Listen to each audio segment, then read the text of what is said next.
چلیں 1 2 3 بسم اللہ الرحمن الرحیم۔ ناظرین، آج 5 جولائی 2020 ہے۔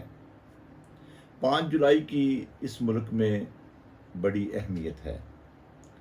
5 جولائی کے دن ذوالفقار علی بھٹو کی منتخب حکومت کو ختم کیا گیا تھا۔ جنرل ضیاء الحق نے مارشل لا لگایا اور 11 سال اس نے حکومت کی اس ملک میں۔ کیا ہوا اس 5 جولائی کو، کن حالات میں مارشل لا لگا، میں آج کوئی اس کی تفصیل میں نہیں پڑھنا چاہتا۔ سارے ہمارے لوگوں کو معلوم ہے کہ کیا واقعات ہوئے۔ پاکستان یحییٰ خان کے دور میں 2 لخت ہوا، ذوالفقار علی بھٹو نے حکومت سنبھالی۔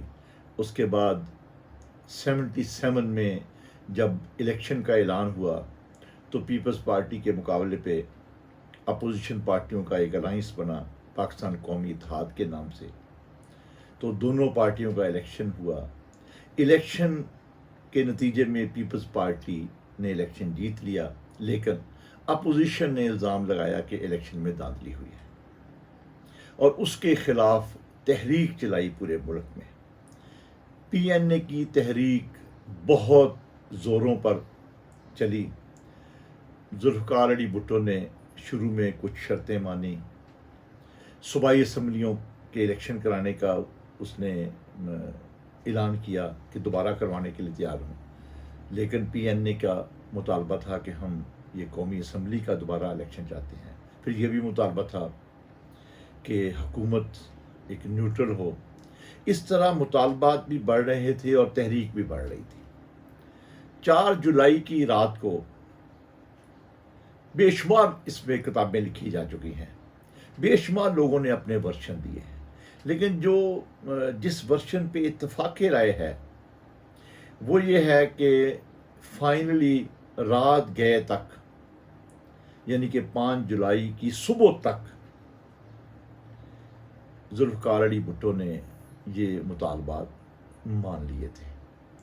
مجھے خود یاد ہے کہ 5 جولائی کی صبح نماز پڑھ کر میں نے ریڈیو پاکستان سے مطالبات کو تسلیم کرنے کی خبر سب سے پہلے سنی۔ یہ کوئی میرا خیال ہے 6 بجے کی شاید بات ہے۔ خبر پہلے آئی 5 یا 6 مجھے اب، کہ خبر آئی کہ جی مذاکرات کامیاب ہو گئے ہیں، اور یہ خبر چل رہی تھی تو خبر کے اختتام پر کہا گیا کہ فوج نے کنٹرول سنبھال لیا ہے۔ یعنی کہ یہ اندازہ کریں، میں اس کا خود وٹنس ہوں، اس خبر سننے کا۔ تو جنرل ضیاء الحق نے کیوں مارشل لا لگایا؟ وہ لگانا چاہتا تھا، وہ مذاکرات کامیاب ہوتے اس نے دیکھے تو مارشل لا لگا دیا۔ میں اس سے آگے یہ چلوں گا کہ اس حکومت کو، جمہوری حکومت کو انہوں نے گھر بھیج دیا، اور ضیاء الحق نے اس ملک پر 1977 سے لے کر 1988 تک پھر حکومت کی، اور ملک میں فوجی حکمرانی رہی۔ 85 میں نان پارٹی بیسس پہ الیکشن ہوا، اور اس کے بعد 88 میں پہلا الیکشن ہوا جو ضیاء الحق کے تیارہ کے حادثے کے بعد ہوا۔ اس ملک میں ایوب خان نے بھی مارشل لا لگایا تھا، اور پھر اس کا تسلسل یحییٰ خان نے کیا۔ ضیاء الحق کے بعد بھی جنرل مشرف نے مارشل لا لگایا، اور یوں پاکستان کی جمہوری تاریخ میں آدھے سے کے قریب عرصہ فوجی ادوار میں ہی گزرا ہے۔ ہم اپنی جمہوری تربیت نہیں کر سکے۔ اتنا عرصہ جب مارشل لاؤں کے سائے تلے گزرے تو لوگوں کی تربیت نہیں ہوتی۔ یہاں اب یہ سوال ہے، کیا فوجیوں کا آنا ناگزیر ہو جاتا ہے یا وہ زبردستی آتے ہیں؟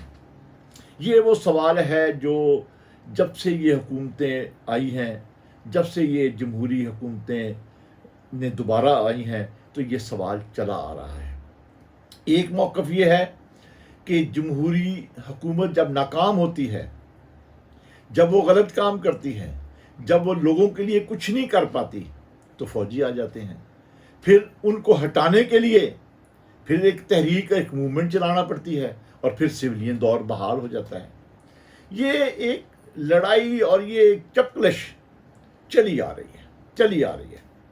1997 میں جب میاں نواز شریف کو 2/3 اکثریت ملی، تو اس وقت بھی یہ ایک تحریک چلی اس کے خلاف، جمہوری حکومت کے خلاف۔ ان پر الزام یہ تھا کہ وہ آمریت کی طرف بڑھ رہا ہے۔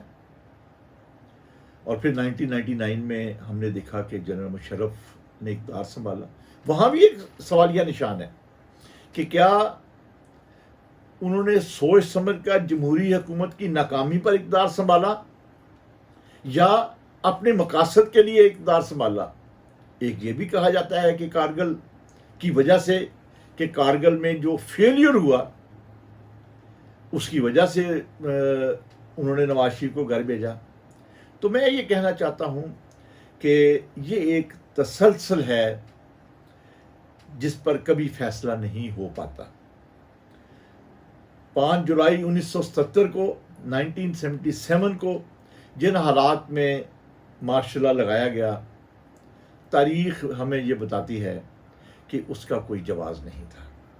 اسی طرح 1999 میں جب جنرل مشرف نے اقتدار سنبھالا، تو تب بھی اکثریت، بہت بڑی اکثریت کا خیال ہے کہ دونوں وقت میں فوجیوں کو آنے کی ضرورت نہیں تھی۔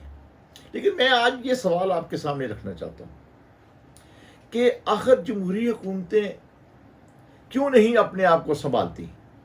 آخر ہم موقع کیوں فراہم کرتے ہیں؟